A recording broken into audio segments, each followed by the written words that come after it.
அறிவோம். அனைவருக்கும் நமஸ்காரம். தற்போது முண்டக உபனிஷதம் பார்த்து கொண்டிருக்கின்றோம். இந்த உபனிஷத்திலே இரண்டாவது பகுதியிலே முதல் அத்தியாயத்திலே கடந்த வகுப்பிலே 4 மந்திரங்கள் வரைக்கும் பார்த்து முடித்தோம். இப்போ இன்றைக்கு நாம் 5வது மந்திரத்திலிருந்து வகுப்பை தொடங்கலாம். இந்த 5வது மந்திரம் என்ன சொல்ல வருது அப்படின்னு பார்த்தீங்கன்னா, இறைவனிலிருந்து வந்தவர்கள் நாம் அப்படின்னு சொல்லுது. அதாவது நம்மை தெய்வ குழந்தைகள் அப்படின்னு சொல்லுது. நாம் தெய்வத்திடமிருந்தே வந்ததால் தான் தெய்வ குழந்தைகள் என்று இந்த மந்திரம் சுட்டி காட்டுகின்றது. இந்த 5வது மந்திரம் அதை எப்படி சொல்லுது அப்படின்னு பார்த்தோம்னா,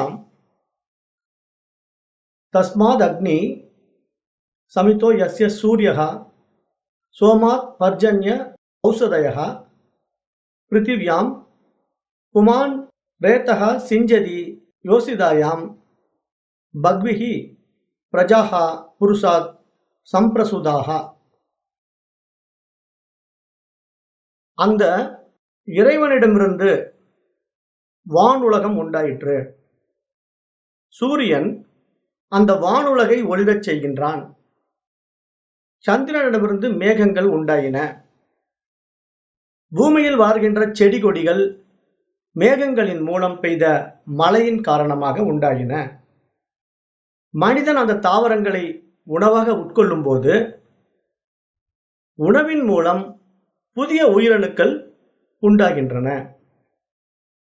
அந்த உயிரணுக்கள் ஒரு ஆண் பெண்ணிடம் உறவு கொள்வதின் மூலமாக, அதாவது விந்துவை விடுவதின் மூலமாக அந்த உயிரணுக்கள் மனிதனாக பிறக்கின்றன. இவ்வாறு அந்த இறைவனிடமிருந்தே பலவிதமான உயிரினங்கள் உண்டாகின்றன அப்படின்னு இந்த மந்திரம் சொல்லுது. அதாவது உயிரினங்கள் எவ்வாறு உண்டாகின்றன அப்படின்னு பார்த்தோம்னா, கடவுள் எவ்வாறு நமக்கு ஆதி காரணமாக இருக்கின்றார் என்பதை இந்த மந்திரம் நமக்கு சுட்டி காட்டுகின்றது. அதாவது இறைவனிடத்திலிருந்து உயிரினங்கள் 5 படிகளாக தோன்றுகின்றன. முதல்ல இறைவனிடமிருந்து வானுலகம் தோன்றியது. வானுலகில் சஞ்சரிப்பவர்களுள் ஒருவரான சந்திரனிடமிருந்து மேகங்கள் தோன்றுகின்றன. அந்த மேகங்கள் பெய்கின்ற மழை காரணமாக பூமியில் செடி கொடிகள் முளைக்கின்றன.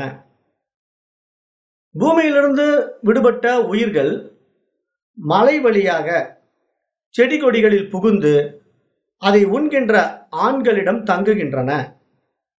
அந்த உயிர்கள் ஆணின் விந்து வழியாக பெண்ணிடம் சென்று மீண்டும் உயிரினங்களாக பிறக்கின்றன. இவ்வாறு இந்த 5 படிகளும் 5 அக்னிகளாக கொல்லப்பட்டு பஞ்சாக்னி வித்யை என்று சாந்தோக்கிய உபனிஷத்திலும் பிருகதாரண்யக உபனிஷத்திலும் விரிவாக பேசப்படுகின்றது. அப்ப இந்த பஞ்சாக்னி வித்யை பத்தி இங்க பேசுது, இந்த உபனிஷத் பேசுது. பட் இந்த பஞ்சாக்னி வித்யை பற்றி விரிவாக சாந்தோக்கிய உபனிஷத்தும் பிருகதாரண்ய உபனிஷத்தும் பேசுது. இத சைவ சித்தாந்தமும் பேசுது.